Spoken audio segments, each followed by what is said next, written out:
প্রণোদন হরে দিয়ে কৃষ্ণ হ্যাঁ বলুন, ধন্যবাদ, দণ্ডপাত। বলুন। বলছি, আমার প্রশ্ন হচ্ছে, আমরা রাধে রাধে, আমাদের রাধে রাধে বলে অপরাধ কেন? রাধে রাধে বলে অপরাধ নয়, রাধারানী তো কৃষ্ণচন্দ্রের সবচেয়ে প্রিয় পাত্রী। রাধারানী কৃষ্ণের লাদিনী সার শক্তি। রাধারানী কৃষ্ণের সবচেয়ে প্রিয়, ব্রজের মধ্যে সবচেয়ে প্রিয়, ব্রজদেবীদের মধ্যেও সবচেয়ে প্রিয়। তা আমরা রাধারানীর নাম অবশ্যই নেব, কিন্তু রাধে রাধে যে বলা হয়, যারা বলেন রাধে মানে কি, তার নাম কি, রাধা, রাধে মানে কি, ওই সংস্কৃতে যে স্ত্রীলিঙ্গ শব্দ শেষে আ দিয়ে শেষ হয়, আকারান্ত হয়, আকার অন্ত, রাধা, তার সম্বোধনে হয় রাধে। আমাদের বাংলায় এরকম নাই। যদি কারোর নাম সমীর হয় তাকে সমীর বলেই ডাকে, যদি কারোর নাম লতা হয় তাকে লতা বলে, এই লতা বলে ডাকে। কিন্তু সংস্কৃতে সম্বোধনে ওই লতাকে লতেই বলা হয়। দেখবেন রামচন্দ্র সীতাদেবীকে ডাকলে বলেন সীতে, সীতা থেকে সীতে। তেমনি রাধা থেকে রাধে। মনে করুন আপনার সঙ্গে দেখা হলো, এখন আমি বলি রাধে রাধে, আমি কাকে ডাকলাম? আমি কি রাধারানীকে ডাকলাম? না, এটা স্যালিউটেশন হলো। এই যে কেমন আছেন সেইটাই না বলে রাধে রাধে। ভারী আশ্চর্য। আপনার সঙ্গে দেখা হলো, কেমন আছেন বা কোথায় যাচ্ছেন না বলে বলছি রাধে রাধে। রাধারানীকে ডাকছি, কিন্তু সত্যিই কি রাধারানীকে ডাকছি? যারা সত্যিই ডাকছেন তারা খুবই ভালো, সর্বদাই তিনি রাধারানীকে দেখছেন, রাধারানীকে ডাকছেন। হ্যাঁ, এরকম যদি ব্যক্তি থাকেন জগতে যিনি খুবই ভক্ত এবং তিনি আর অন্য কিছু দেখেন না, সর্বদাই রাধে রাধে বলে রাধারানীকে ডাকছেন, সে ঠিক আছে। আর আমার সঙ্গে দেখা হলো যদি বলেন রাধে রাধে, তা তিনি রাধারানীকে ডাকলেন না আমার সঙ্গে স্যালিউটেশন করছেন। রাধে রাধে কোনো স্যালিউটেশন নয়। এই যে এই আর্মিরা বা যারা ওই প্রধানমন্ত্রী বা রাষ্ট্রপতি ওনাদের বডিগার্ড থাকেন, দেখবেন স্যালুট করে, ঠাক করে দাঁড়িয়ে একদম মাথায় হাত তুলে হাতটা করে না, শক্তভাবে দাঁড়িয়ে, স্টাইল আছে, স্যালিউটেশন বলে। হ্যাঁ, আবার এই সুশান্ত চক্রবর্তী, মিস্টার সুশান্ত চক্রবর্তী, মিস্টারটা কি তার নাম? না, ওই স্যালিউটেশন। আবার ডাক্তার কেউ, ডক্টর রঞ্জিত উপাধ্যায়, ওই ডক্টর, ওটা স্যালিউটেশন। রাধে রাধে কোনো স্যালিউটেশন নয় যে লোকের সঙ্গে বাজারে এখানে ওখানে দেখা হবে আর রাধে রাধে বলবে, আর রাধারানীকেও স্মরণ করছে না, রাধারানীকে ডাকছেও না। এই রাধে রাধে কারা বলেন? সহজিয়ারা বলেন। কৃষ্ণ বিষয় বিগ্রহ, রাধারানী আশ্রয় বিগ্রহ, এই আশ্রয় বিগ্রহের নাম ধরে তারা ডাকেন। এইটাই সহজিয়াদের মধ্যে আশ্রয় জাতীয় নাম শ্রী রাধারানী, তার নাম করার একটা রেওয়াজ রয়েছে। যদি তারা সহজিয়া হন তাহলে তারা রাধারানীকে ডাকছেন না, তাহলে এটা অপরাধজনক হচ্ছে। রাধারানী যার নাম পরম বৈষ্ণব বৈষ্ণবীগণ নেননি, সুখদেব গোস্বামীপাদ রাধারানীর নাম সাক্ষাতে নেননি ভাগবতে, কারণ এক গোপন নাম। আর সেইটা আমরা কোথায় করছি? আজারে বাজারে সব জায়গায়। আর তাকে ডাকছি না, তাকে মনেও করছি না। তা যাকে ডাকছি না, যাকে মনে করছি না, আপনার সঙ্গে দেখা হলো বলে রাধা রাধে বলছি, তাহলে এটা একটা অপরাধজনক বিষয় হচ্ছে। এটা কারা করে? অপসম্প্রদায়েরা করে। এই জন্য এই রাধে রাধে ডাক অপসম্প্রদায়ের ডাক। বুঝতে পেরেছেন? আমরা ওই সময় কি করবো? আমরা গৌর নিত্যানন্দের জয়ধ্বনি দিতে পারি, জয় নিতাই বলতে পারি, জয় গৌর বলতে পারি, জয়ধ্বনি দেওয়া হচ্ছে, গৌর সুন্দরের জয় হোক। হ্যাঁ, এখন যার সঙ্গে দেখা হলো তার সঙ্গে কিছু ভগবত ভক্তির কথা হবে, অতএব গৌর সুন্দর কৃপাপূর্বক আপনার সঙ্গে দেখা করিয়ে দিয়েছেন। এখন গৌর নিত্যানন্দের কথা হবে, কৃষ্ণ নাম কীর্তনের কথা হবে, শুদ্ধ ভক্তিতত্ত্বের কথা হবে, অতএব নিত্যানন্দ প্রভুর জয় হোক। বড় সৌভাগ্যবান যে তিনি কৃপাপূর্বক এরকম সঙ্গের সঙ্গে দেখা করিয়ে দিলেন, হাটে বাজারে রাস্তায় বা ঘরে, যেখানে এখন গৌর নিত্যানন্দের কথা হবে। অতএব তাঁদের জয়ের ধ্বনি দেওয়া হোক, তাঁদের কৃপায় এটা হচ্ছে। আর এই প্রবঞ্চনা করে তাকে ডাকছি দেখিয়ে আপনার সঙ্গে অন্যান্য গল্প করব, তা তো আর ঠিক হয় না। ঠিক হয় বলুন? আমরা এই যে কাকে ভালোবাসি, কোনো মা তার সন্তানকে ভালোবাসেন, মেয়েকে ভালোবাসেন, ছেলেকে ভালোবাসেন, বাবা ছেলে মেয়েকে ভালোবাসেন। আবার সন্তান সন্ততি বাবা মার নাম বলে, কেউ বলে ও আমার বাবার নাম সুজন চক্রবর্তী, আপনার সঙ্গে দেখালো, ও সুজন চক্রবর্তী, সুজন চক্রবর্তী, কেমন আছেন দিদি বা কেমন আছেন দাদা, বলে কেউ? বা কারোর বাচ্চার নাম সুমন, সুমন বলে কথা, ও সুমন, সুমন, আমার সন্তান সুমন, আই বা বলুন আপনি কেমন আছেন, বলে কেউ? তাই জগতে, প্রাকৃত জগতে আমরা যাদেরকে ভালোবাসি তাদের নাম নিয়ে আপনার সঙ্গে তো আলোচনা শুরু করছি না। আর যার সঙ্গে কোনো সম্বন্ধ নেই, কোনো ভক্তির ধারণা নেই, তার তত্ত্ব জানি না, সেই রাধারানীকে হে রাধে বললাম আর আপনার সঙ্গে আলোচনা শুরু করলাম, কি গো আজ কি রান্না হয়েছিল, কি খেলে বাড়িতে? হ্যাঁ, এটা ওই সহজিয়াদের প্রবর্তন। আমাদের শ্রীল ভক্তিবিনোদ ঠাকুর মহাশয়ের সচ্চিদানন্দ বিগ্রহ, তিনি রাধারানীর নাম যার তার সামনে নিতেন না, এটাও বোঝা যাবে। মনে করুন কোনো একটা যুবক, কোনো একটা কিশোর তরুণ ছেলে, সে একটা তরুণীকে ভালোবাসে, একটা ছেলে একটা মেয়েকে ভালোবাসে, সেই মেয়ের নাম কি আজারে বাজারে তারপরে নিজের ঘরে বন্ধুদের মধ্যে বলে বেড়াবে যে আমি এরকম সুন্দরী একে ভালোবাসি, এর নাম সুন্দরী, ও আমার সুন্দরী, আর এই বন্ধুদের সঙ্গে কথা বলছে, বাবা মার সঙ্গে কথা বলছে, আর সুন্দরীর নাম নিচ্ছে। করে? গোপন রাখে, নাম না না লুকিয়ে রাখে। সেরকম যারা প্রকৃত অর্থেই রাধারানীর সঙ্গে সম্পর্কিত, তারা তার নাম, তার চরিত্র, তার তত্ত্ব সব লুকিয়ে রাখে, লুকানোর জিনিস। বলতে পারলাম? হুম ঠিক আছে, জয় নিতাই প্রভু। জয় নিতাই, ধন্যবাদ, দণ্ডপাত। ধন্যবাদ, প্রণাম। যারা প্রকৃতই সম্বন্ধিত হয়েছেন তারা ওই রকম উত্তম বৈষ্ণব দেখলে রাধে রাধে বলতে পারেন, খুব সম্পর্ক হয়েছে, হ্যাঁ সত্যি উত্তম বৈষ্ণব বা মধ্যম বৈষ্ণব, রাধাকৃষ্ণের তত্ত্ব জানেন, সর্বদা রাধাকৃষ্ণের নাম নেন, সর্বদা মহামন্ত্র নেন, আর প্রাকৃত জগতের চিন্তা নাই, সেই রকম ব্যক্তি ওই রকমই আরেকজন ব্যক্তি পেলে তিনি বলতে পারেন রাধে রাধে, কারণ দুজনের সঙ্গেই রাধারানীর সম্বন্ধ স্থাপিত হয়েছে, তারা রাধারানীর দাস দাসী, সেখানে দাসী এখানে দাস রূপে রাধারানীর সঙ্গে সম্বন্ধ, তিনি বলতে পারেন। সে একদম খুব গম্ভীর ভক্ত যিনি, তাদের মধ্যে দেখা সাক্ষাৎ হলে বলতে পারেন। আমাদের মধ্যে হাটে বাজারে কখনো সব বললে তার অর্থ দাঁড়ায়? এগুলো বঞ্চনা, এগুলো সহজিয়াদের ডাক। এবার লোকে বলবে ও রাধে রাধে বললেও আপনাদের সমালোচনা, হ্যাঁ কি জন্যে বলছে ব্যাকগ্রাউন্ডটা একটু দেখুন, কে বলছে, কাকে বলছে, কার সঙ্গে দেখা হলে বলছে, এটা বলার পর তারা কি কথা বলছে। রাধে রাধে আপনার ছেলের চাকরিটা কি হলো, বলে না? রাধে রাধে আপনার যে সার্জারি হয়েছিল পাটা এখন কেমন আছে, কি আশ্চর্য ব্যাপার। কোথায় কৃষ্ণ, কোথায় রাধারানী? কৃষ্ণ ও রাধারানীকে লুকিয়ে রাখেন, আর আমরা একবার তাঁর নাম নেওয়ার পরেই সার্জারির খবর নিচ্ছি। এগুলো অপরাধজনক নয়? যাক, আপনি হয়তো কোথাও শুনেছেন সেই জন্য জিজ্ঞাসা করলেন, যেখানে শুনেছেন তাদের সঙ্গে যদি এই নিয়ে কথা, এই উত্তর দেওয়া উচিত। রাধে রাধে বলেই যত প্রাকৃত সব গল্প আরম্ভ হয়ে যায়। আর যখন বলছেন রাধে রাধে, রাধারানীকে ধ্যান করছেন? করছেন না। বলছি জয় রাধে বলা যায় তো? হ্যাঁ, কিন্তু কাকে বলবেন? তাদের সঙ্গে তো রাধারানীর কোনো সম্পর্ক হয়নি। মানে এখানে একজন দেখা হলেই আর কি রাধে রাধে বলে, কি বলবো বুঝতে পারি না। হ্যাঁ, আমরা গৌর নিত্যানন্দের জয় দেব, জয় রাধে বলা যায়, কিন্তু কথা হচ্ছে কাকে বলবো। ওই যে বললাম, ধরুন বাড়িতে কোনো নতুন বৌমা এসছে, সেই বৌমার নাম শ্বশুর শাশুড়ি, যাকে তাকে বলে বেড়াবে? খুব একদম কাছের লোক বা আত্মীয়, হ্যাঁ বৌমার নাম কি এই। বৌমার নামটা যেমন লুকিয়ে রাখা হয়, কারণ তিনি লক্ষ্মীময়ী পরিবারে এসছেন, তার একটা গাম্ভীর্য আছে, তাঁর এবং তার নামের গাম্ভীর্য আছে। ওই বাড়ির নতুন বউ এসছে, নাম কি রে, কেউ বলবে? বলবে না। আমাদের পরিবারের মধ্যে যেখানে নাম এবং সম্পর্কের গাম্ভীর্য রয়েছে, সেখানেই আমরা তাদের নাম বলি না। আর দেবীর নাম আমরা সকলের সামনে বলবো কি করে? যাকে বলবো তার অধিকার থাকতে হবে তো। প্রণাম প্রভু। প্রণাম, ধন্যবাদ। ভক্তিনাথ ঠাকুর সম্বন্ধে দাঁড়ান, এটা বলছি কিন্তু কোট আনকোট কি আছে আপনাদের বলে দিয়ে দাঁড়ান।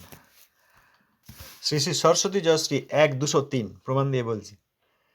বৃষভানু নন্দিনীর কথা শ্রবণমাত্র তিনি, অর্থাৎ শ্রীল ভক্তিনাথ ঠাকুর মহাশয়, উচ্চৈস্বরে ক্রন্দন করিতেন।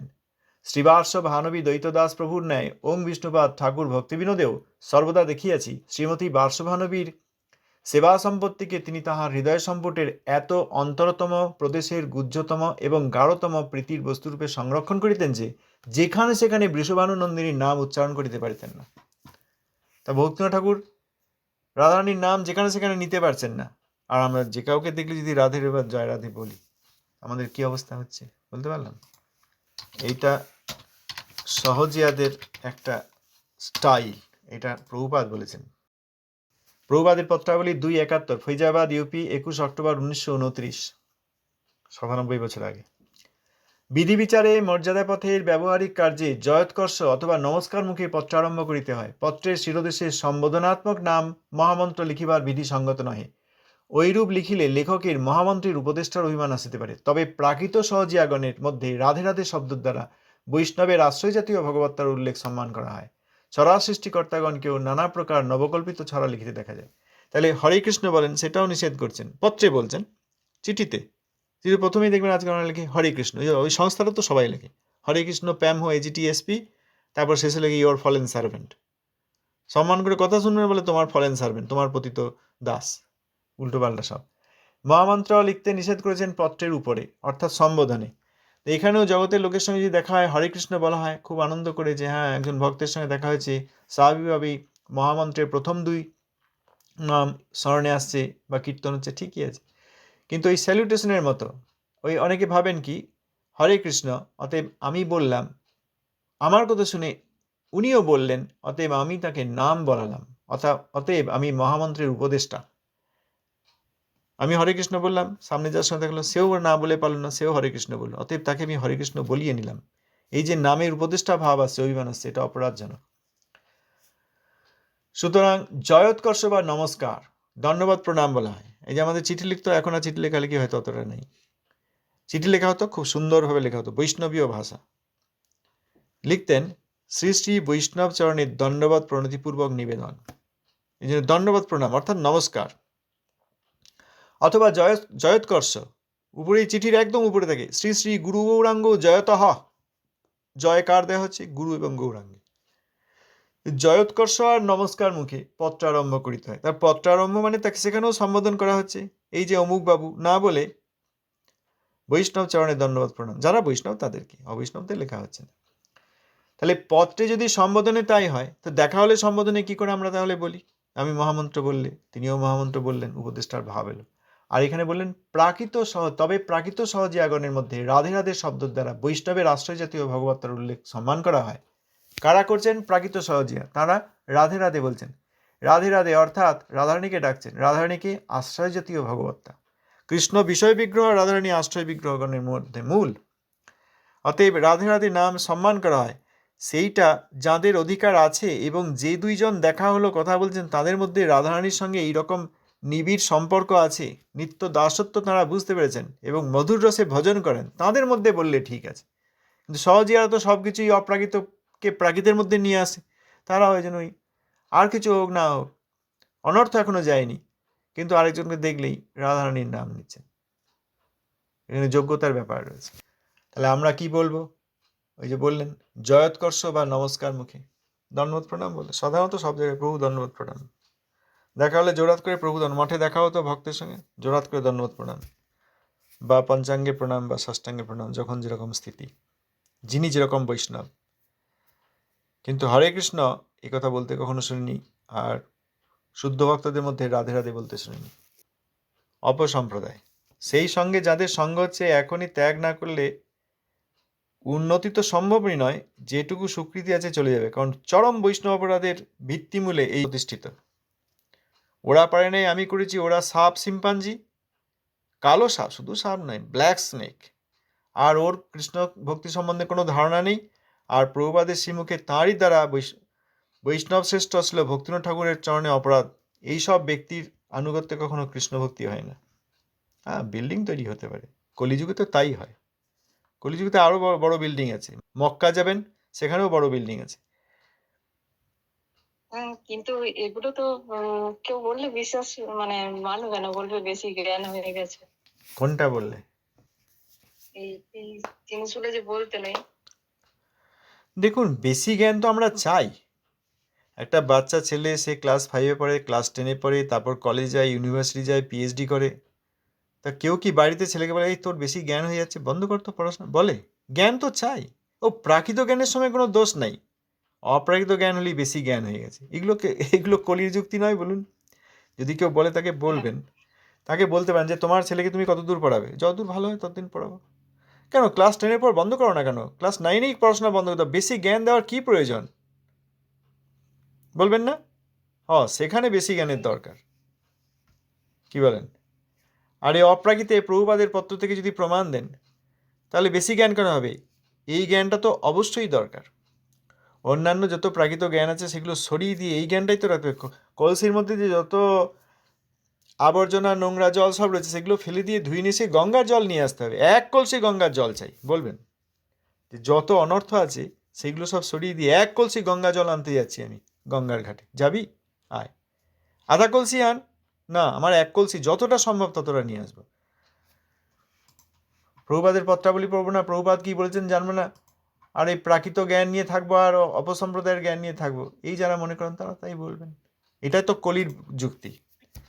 এখন তো ইসকনের শাখা চারিদিকে ছড়িয়ে গেছে না, এইগুলোই প্রচার হয়ে যাচ্ছে। এগুলো অপপ্রচার হয়ে যাচ্ছে। হ্যাঁ, তা তো হবেই। দেখুন, এইটা কারাগার, আপনি যদি জেলবন্দি কোনো কারাগারে দর্শনে যান, দেখতে যান, কি দেখবেন সেখানে? কি দেখবেন? একে অপরের উপকার করছে, একে অপরকে চুম্বন করছে, না মার দাঙ্গা অমুক তমুক শাস্তি পাচ্ছে, নিজেদের মধ্যে মারামারি করছে, ফাটাফাটি করছে, তারপর ওই খেতে পাচ্ছে পাচ্ছে না, চিৎকার চেঁচামেচি হচ্ছে, খারাপ গালাগাল দিচ্ছে, আর মনে অবসন্ন হয়ে পড়ে আছে, এই তো দেখা যাবে। কারাগারে গিয়ে কি দেখবো? সব তিলক সেবা করে হরিনাম করছে? সেরকম কারাগার হয়নি। তা এই বদ্ধ জীবের জগৎটা, এটাও তো কারাগার। এখানে জীব যা বলবে সব ওই কয়েদিদের মতো কথা বলবে। আমরা কয়েদি, আমরা মাইক ব্রহ্মাণ্ডের কয়েদি, আমাদের এই মন বুদ্ধি অহংকারের শৃঙ্খল পড়ানো আছে। আমরা এখানে কখনো ভালো জিনিস করব না। ওই জেলবন্দি ওখানে যারা থাকে তারা যদি ভালো কিছু করতে যায়, আর সবার লোকেরা এসে দেখবেন তাকে সরিয়ে নেবে। কেউ ছবি আঁকছে, কেউ কবিতা লিখছে, কেউ ভালো কিছু পড়াশোনা করছে, এই রাখ চ এখন আমরা মদ্যপান করতে যাব, এখন বিড়ি খেতে যাব, বলবে না? ধূমপান করতে যাব। তা কারাগারে কি হয়? কারাগারে কি হয় সেটা দেখে কি আমরা অনুসরণ করতে যাব? আমরা এখানে যদি দেখি এই জগতে বদ্ধজীবের কারাগার, কলির কলহে লিপ্ত সকলে, এইখানে সে সব ভক্ত সেরে যাচ্ছে এই অপসম্প্রদায়ের এখানে, আর বাড়িতে সব শালিকা জামাইবাবু অমুক তমুক ফষ্টি নষ্টি সব চলছে, আর মন্দিরে এলে তিলক সেবা করে একদম বাস, নাচ গান, খুব আনন্দ। আর বাড়িতে কি করে দেখবেন? ও তো বললাম, উদাহরণ দিই, আমি তো বেশি যাইনি। সেদিন ওখানে গেছিলাম অনেকদিন আগে, তাদের বাড়ি গেলাম, একটা কুকুর, বড় কুকুর ঘোরাঘুরি করছে। আর মন্দিরে যখন দেখতাম প্রতি শনিবার না রবিবার মন্দিরে আসতো, খুব তিলসভা, খুব সুন্দর, খুব সুন্দরী সব আসছে পরিবার থেকে। আর সেইখানে গিয়ে দেখা গেলো একদম অন্য, না তো কপালে তিলক আছে, না কিছু আছে, আর কুকুরটা ঘুরে ঘুরে বেড়াচ্ছে, একবারে মন্দিরের সামনে গিয়ে বসে পড়ছে। কুকুরটাকে এত বেশি ভালোবাসে, ও ঠিক আছে, কোনো অসুবিধা নেই, চারদিকে সব লোম পড়ে রয়েছে, ওগুলো কোনো, এই হচ্ছে কলির জীব। আর এখানে সে সব একদম খুব ভক্তি দেখাবে। তত্ত্ব না জানলে ভক্তি হয় না। প্রভুপাদের পত্র আছে এখানে, সৌভাগ্য আমাদের এখনো পাওয়া যাচ্ছে, প্রকাশিত রয়েছে। এর এর কৃপা নেবেন না আর বলবেন অতি ভক্তি যদি কেউ বলেন, তাকে তাই বলতে হবে। তো বাচ্চাকে তো খুব পড়াশোনা করাও, চাকরির চেষ্টা করাও, চাকরির পড়াশোনা করাও, চাকরির জন্য পরীক্ষা দিতে পড়াশোনা করতে হয়, সেগুলো করাও। অত জ্ঞানের কী দরকার? চাকরির কী দরকার আছে? পড়াশোনা করে কী হয়? বন্ধ করে দাও, বলবেন, বুঝে যাবে তখন। এই অপ্রাকৃত জিনিস না যারা বুঝতে পারে না, তাদেরকে একটা প্রাকৃত উদাহরণ দিলে একদম ঠাস করে তাদের গালে লাগে, বুঝতে পারে তখন এরকম কেন বলছেন, বুঝলেন? প্রাকৃত উদাহরণটা দিয়ে দেবেন। ওই যে আগের দিন বললাম, এই পরচর্চা কেন করছেন, পরচর্চা কেন? পরচর্চা এখন বর্তমান সরকারও করছে, নতুন সরকার, খুব ভালো সরকার এসেছে, তারা তো পরচর্চা করছে। যত সব আগের সরকারে ওই তোলাবাজি গুন্ডামি করতো, তাদেরকে সব জেলে ভরে দিচ্ছে। এগুলো পরচর্চা হচ্ছে না? অন্যায় হচ্ছে না? ছাড়ুন, ভালো কাজ করুন, যান বলুন গিয়ে। তখন চাইবেন না না এই লোকটা আমাদের খুব অন্যায় করেছিল, যখন ক্ষমতায় ছিল পুলিশ দেখিয়ে, তারপর পার্টি দেখিয়ে আমাদের পরিবারকে একদম মানে মুখ তুলে চলতে দিত না। ঠিক হয়েছে, এখন এটাই হওয়া দরকার, বলবে না? বলবে, এটাই স্বাভাবিক। ওই প্রাকৃত হলে গায়ে লেগে যায়, অপ্রাকৃত বলে সেখানে এখন অপদর্শন ফলানো হচ্ছে। কেন অপসম্প্রদায় বলবো না? হাজারবার বলবো, হাজারবার বলবো। একজন অপসম্প্রদায়ের সৃষ্টি করেছেন, কেন করেছেন জানি না, তিনি প্রভুপাদের প্রকৃত শিষ্য নন। তো বললাম আগের দিন, প্রভুপাদ প্রকটকালে দেখবেন ওই শ্রী চৈতন্য একটা গ্রন্থ পাওয়া যায়, গুরুপৃষ্ঠে ছিল ভক্তিবিলাস তীর্থ গোস্বামী মহারাজ সম্বন্ধে। সেইখানে কে কে ছিল তীর্থ গোস্বামী মহারাজ সম্বন্ধে কীভাবে প্রশংসা করেছেন, ছিল বন গোস্বামী মহারাজ, তারপর শ্রীমৎ সুন্দরানন্দ বিদ্যাবিনোদ প্রভু আদি। যখন শিষ্যগণের মধ্যেও প্রভুপাদ দেখতেন যে কারোর প্রতি কারোর একটা কিছু প্রীতির, তথাকথিত প্রীতির অভাব হচ্ছে বা কিছু বলেছেন, তখন এই সভা থাকতো, সবাই এসে বলতেন, এই সুন্দরানন্দ বিদ্যাবিনোদ তুমি এসো, এসেই কুঞ্জবিহারী বিদ্যাভূষণ সম্বন্ধে তার মাহাত্ম্য বলে কিছু বলো। প্রভুপাদ সামনে, আর তার এক শিষ্য আর এক শিষ্যকে বন্দনা করবেন, মাহাত্ম্য গাইবেন। এরম আছে দেখবেন। শ্রীমৎ পরমানন্দ বিদ্যানন্দ প্রভু এই গ্রন্থটি সংকলন করেছেন। পরমানন্দ বিদ্যানন্দ প্রভু প্রভুপাদের একদম প্রথম দিকের শিষ্য, 12-13 বছর বয়স থেকে প্রভুপাদের সেবা করেন। তিনি পরবর্তীকালে এই গ্রন্থটি সংকলন করেছিলেন। সেখানে লেখা আছে যে গৌড়ীয় সম্পাদক শ্রীমৎ সুন্দরানন্দ বিদ্যাবিনোদ প্রভু প্রভুপাদের আদেশে উঠে কুঞ্জবেরী বিদ্যাভূষণ প্রভু সম্বন্ধে এই কথা বললেন। সেখানে কোথাও যদি এতটুকু এদিক ওদিক হতো, প্রভুপাদ এক শিষ্যকে এসে বলতেন, ওই শিষ্যের তুমি মাহাত্ম্য গাও, শুনি। প্রভুপাদ নিজে শুনছেন। আর এক শিষ্য পরবর্তীকালে তিনি এসে ওই সাপ সিম্পাঞ্জি বললেন, প্রভুপাদ স্বীকার করতেন। শ্রী চৈতন্য মঠ গৌড়ীয় মঠের মধ্যে প্রভুপাদ প্রকট আছেন, একজন শিষ্য আরেকজন শিষ্যকে সিম্পাঞ্জি বলে, এই তুই কালো ব্ল্যাক স্নেক, স্বীকার করতেন। এখন কি করে বলেন? তারা আমার গুরুবর্গ নন? জবাব দেওয়া আমার অধিকার, তাদের সম্বন্ধ সূত্রে আমি জবাব দিই। এই সব লোকগুলোর কখনো ভক্তি সম্ভব নয়। অতএব এই সংস্থার কথা যত কম বলা হয় ততই ভালো। যদি হরিভজন করতে চান, যে কিভাবে শুদ্ধ নাম করব, কিভাবে বৈষ্ণব অপরাধ থেকে বাঁচব, সেইটা যদি প্রথম যে সাধু নিন্দা বৈষ্ণব অপরাধ, সাধু নিন্দা যে প্রথম নাম অপরাধ, সেইটি ছাড়তে গেলে প্রথম হচ্ছে এদের প্রসঙ্গ একদম ছাড়তে হবে। তবু প্রসঙ্গ আসে কেন? আসে তাদের জবাব দেওয়ার জন্য। ওই জবাব দিয়ে ওইটি ছেড়ে দিয়ে এখন নিজেকে হরিনাম করতে হবে। কিভাবে বৈষ্ণব অপরাধ হচ্ছে বুঝে নিয়ে যাতে আমি না করি এবং সেই বৈষ্ণব অপরাধের জবাব দিতে পারি, এইটা করে গৃহে এসে খুব ভালোভাবে হরিনাম করতে হবে, তবে তো আমাদের মঙ্গল হবে।